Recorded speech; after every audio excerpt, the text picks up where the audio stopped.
Господарите на ефира Васил Василев Зуека и Димитър Рачков.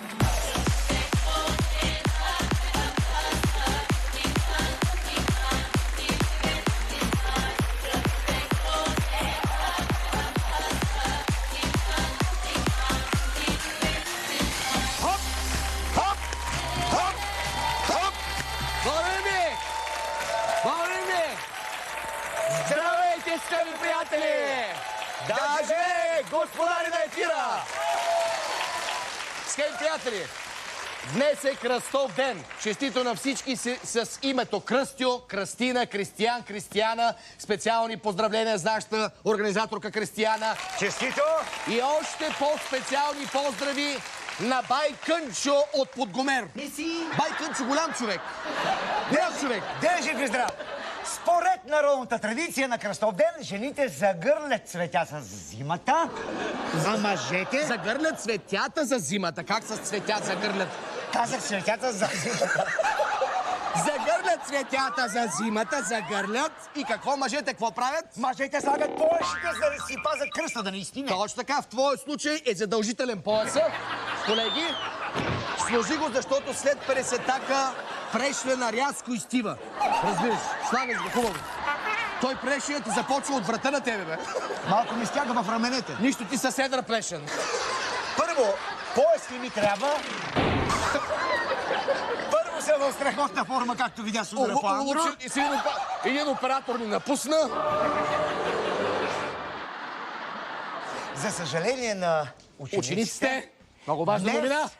Лятната ваканция свърши!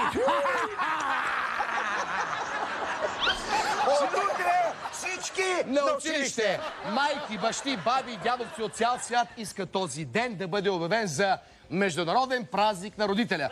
Зуек, вижте какви снимки попаднах в нета.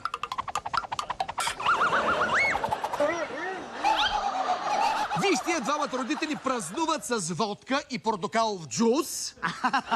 Свободата! Чао, дечица! Ще се видим след 6 часа минимум. Чао, чао! Чао, чао! Чакай, аз да ти покажа какъв баща намерих. Останаха ли бащи на този свет? Ето, готов е дори да приложи сила само и само вече да му се махнат от главата. Кой вика? Влизай вътре! Писна ми цяло лято от вас! Мили деца, ученици, това е положението. Много ви обичаме, ама след 3 месеца вкъщи направо мине да ги подарим на класата, а класата си я взем у дома. Каква класна имах? Освен нея обаче, освен класата ще си вземе нашите отличнички. Лили, Ради, Диди и Дара. Не знам дали си глух, кажи ми какво не чува. Не знам дали си глух, кажи ми какво не чува. Не знам дали си глух, кажи ми какво не чува.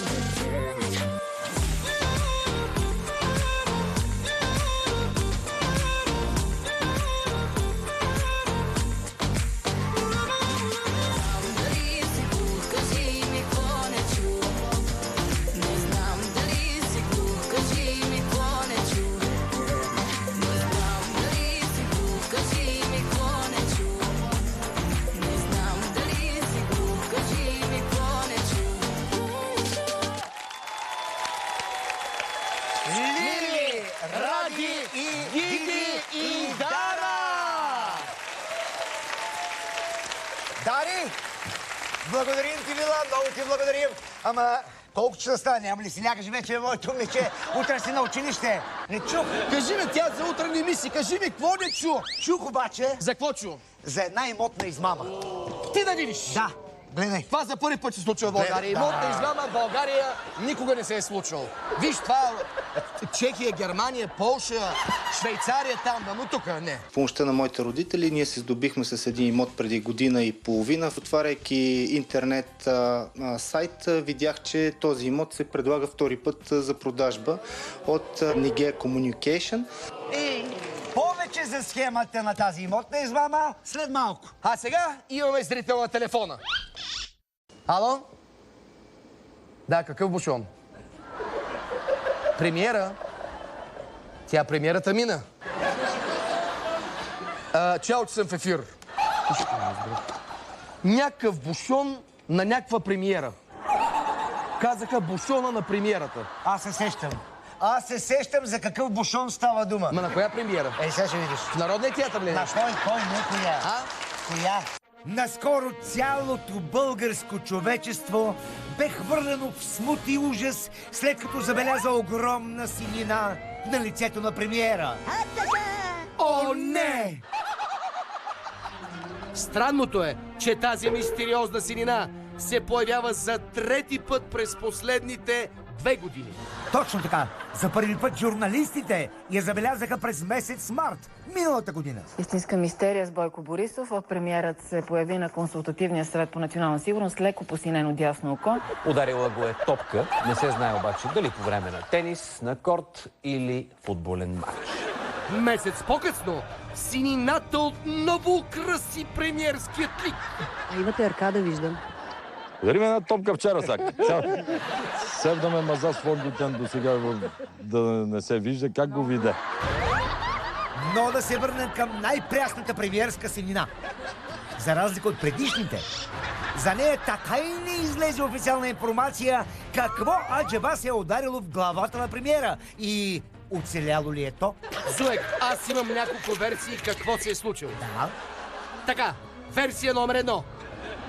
Забележи, че синината винаги е под дясното око на премиера. Да. Значи, ударът е дошъл отляво. Следиш ли ми мисълта? Да, следя. Даже се досещам кой е евентуалният извършител. Започва с Корнелия и завършва на Нинова. Добра логика, добра логика. Сега ви правя контрапредложението. Що не излезете отвън да се разберем като мъже? Явно, след като Корнелия Нинова оглави БСП, влезе в категория партиен шеф. Бойко е прие като равен с равна и двамата най-после са се разбрали като мъже.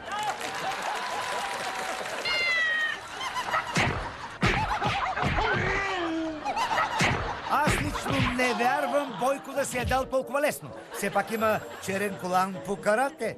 Това ме подсеща за версия номер 2. Извършителят е бившия земеделски министър Мирослав Найденов. Може. На времето бившия му шеф бая го изложи пред чужденците. Да сега има си връщ. Борисов впечатли домакините с сложна хватка, приложена на министъра на земеделието Мирослав Найденов. И така, Зуек, кой според теб е смелчагата насинил премиерското око? Аз залагам на Корнелия. Все пак треньорския щаб има 100 годишен опит в битките. Рачко, чакай. Има и един друг смелчага, когато въобще не бива да изключваме от списъка на заподозрените. Камен Попов. Човека, който насини окото на Волен Сидеров. А в момента е кандидат за президент. Сещаш ли се?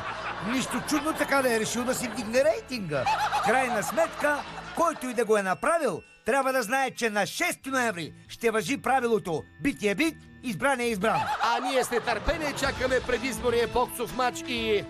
Продължаваме напред. Уникална държава! Уникален бушон! Задава се, скъпи приятели, тежък политически сезон. Така е. И в предизборната игра се създава такова високо напрежение, че нищо чудно на някой да му изгърми не само бушона.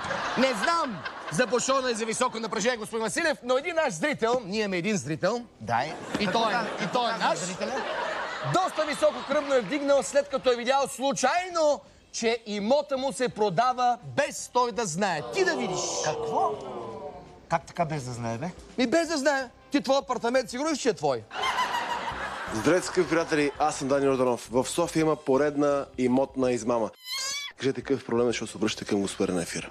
Здравейте. Първо да кажа, че с помощта на моите родители ние се здобихме с един имот преди година и половина в района на Суходол. За моя зла участ, отваряйки интернет сайт, видях, че този имот се предлага втори път за продажба от Nigea Communication, като аз осъществих моментално разговор с представители на фирмата. С брокерите. С брокерите, да. Обаждам се тук във връзка с една обява за един имот в Суходол. 12 000 евро е определена цена. Капарираха го, парцела го капарираха. Моля? Парцела го капарираха. Имотът е лично наша собственост, ние не сме имали никакво намерение да го продаваме и нямаме все още такова. Вие имате ли всички документи, че този имот е ваш? Ние имаме всички възможни документи, като се започне от нотариален акт, документ от службата по вписванията, кореспонденция с общината за поставяне на обекти и изграждане на такъв. Подали сме жалба по случая в СДВР, като се надяваме те да откликнат своевременно и да се установи виновника за това деяние. Ние не знаем дали СДВР ще откликнат, но ние със сигурност ще откликнем, защото това е, явно има някаква схема. Ние не сме давали никакво съгласие за пускане на нашия имот в сайт за продажба. Значи, никакви проблеми нямате, изведнъж е така на здрава глава болест. Абсолютно така се случи. Искам да подчертая, че на уредицата случая не идва от някаква институция или официално лице, а идва от конкретната агенция, която аз казах и преди малко, Nigea Communication, която с действията си провокира нашите действия да се свържем с вас. Потърпевшият отива на посочения адрес на обявата, където се помещава въпросната брокерска агенция. Целта му е да ги запознае с проблема и да иска обяснение. Добър ден, здравейте. Агенция за недвижими имоти Nigea. Да, тя нещо ми ще излезе.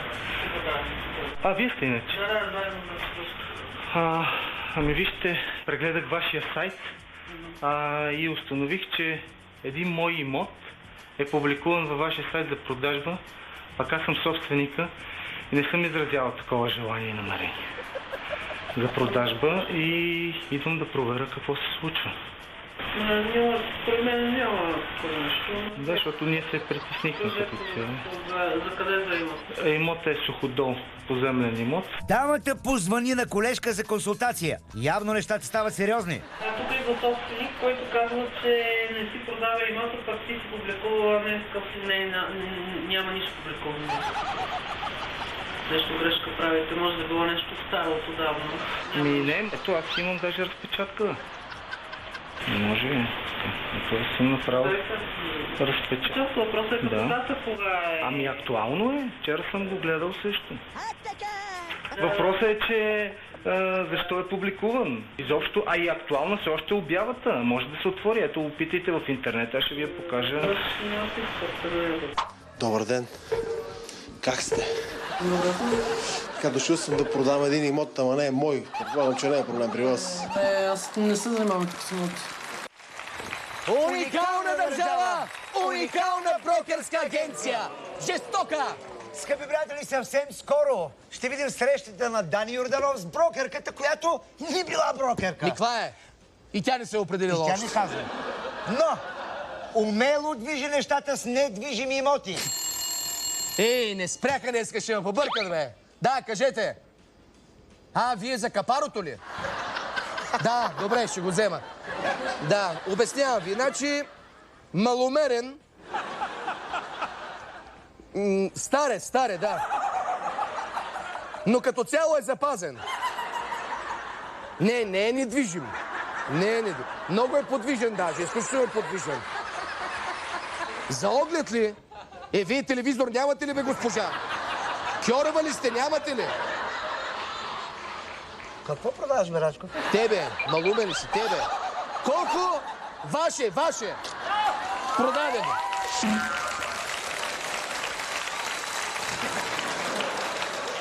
Поне кажи коя ме купи. Кой кажи? Поне кажи коя ме купи. Гала. Иска да си прави... Ударих кьоровото. Иска да си прави някакви експерименти с тебе в студиото и с тебе и с доктор Папазова. Щяла те изследва доктор Папазова цялостно. Ама... Заради експерименти ли ме да дава? Експерименти. Каквото и да прави Гала, обикновено попада в гледам и не вярвам на ушите си. Третото място е за артистичната двойка Сос и Виктория Петросян от Америка търси талант, които с ловкост и бързина ще скрият чапките на журито. То с тази арменска фамилия по-скоро ще им ги скроят, няма да ги скрият.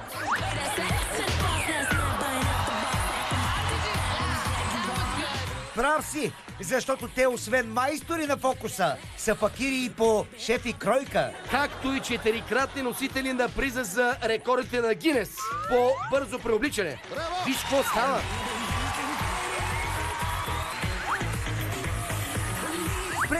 страшен чувал. Гледай какви туалети вади. Дали да не си уши и аз такъв. Не, Зуек, по-добре служи като тази бурка. Много ще отваря.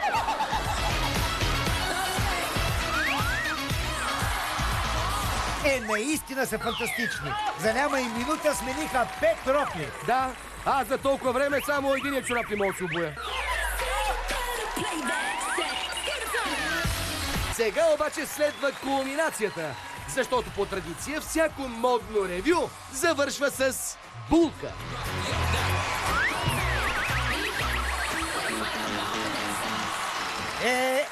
Невероятен номер. За по-малко от 2 минути Виктория смени 8 туалета. И показва как една жена си сменя туалетите като носни кърпички. Ама буквално.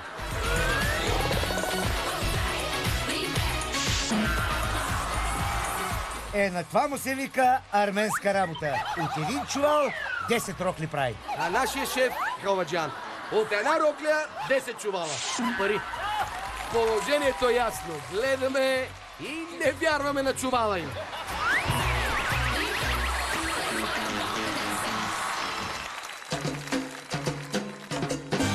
На второто място са летните игри в На кафе по нова. На фрапе, Зуек. На фрапе. Защото репортерката Ация го разби на гъста пяна от емоции и приключения.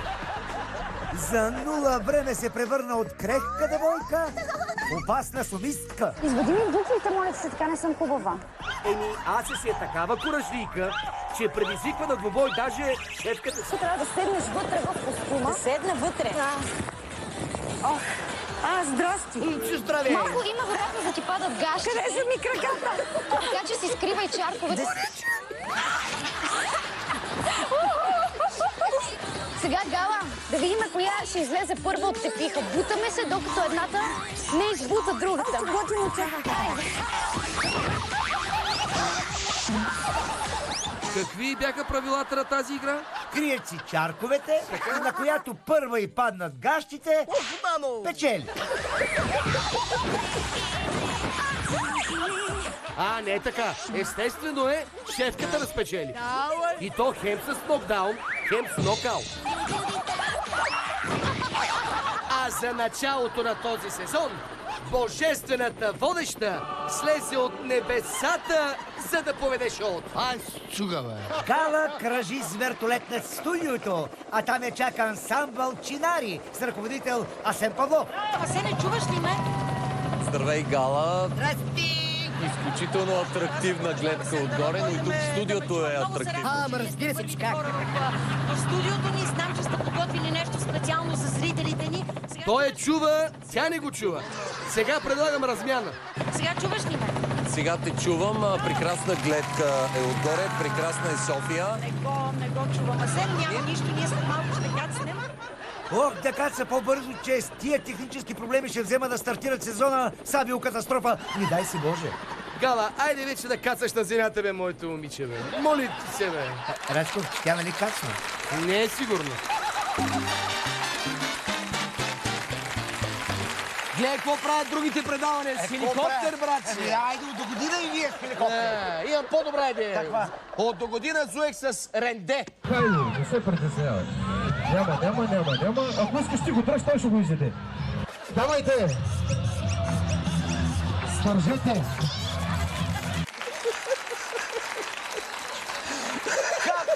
Иска какво един моч събор оглави класацията ли в гледаме и да равноши. Ще видим веднага след нашата реклама!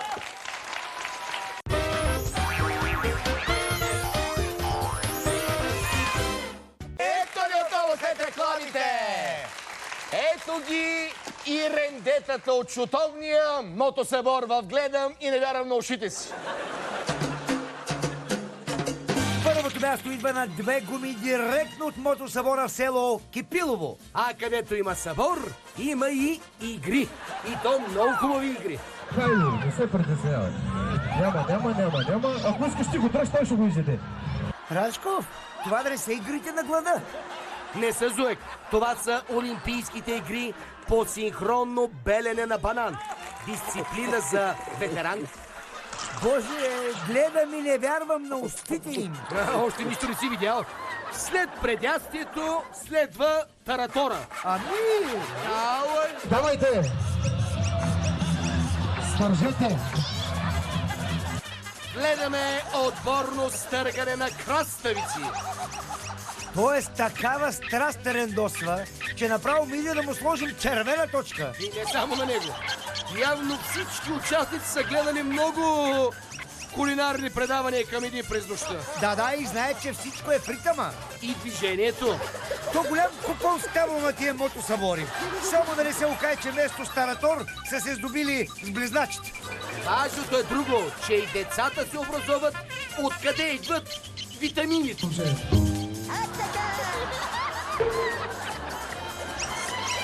Ами, случили са на грижовни родители. Толкова плодове и зеленчуци сигурно не са виждали на куп. Зеленчуци, който не яде, той голям не ще да порасте. Гледам и не вярвам на мотосъборите им.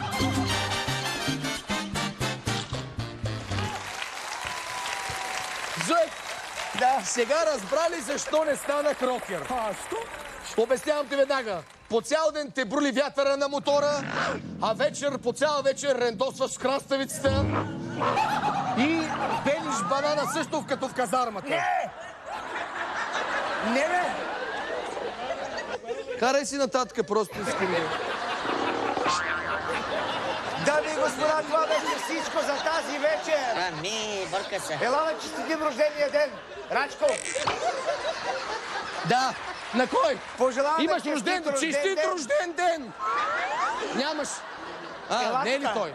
Защото като рожденик изглежда... Рожден ден на Крисата Антоанета Добрева. Неки! Това е съпругата на Дони. Ако не знаете. Чао до утре. Оставете се станция на Лили, Ради и Диди. This is what you came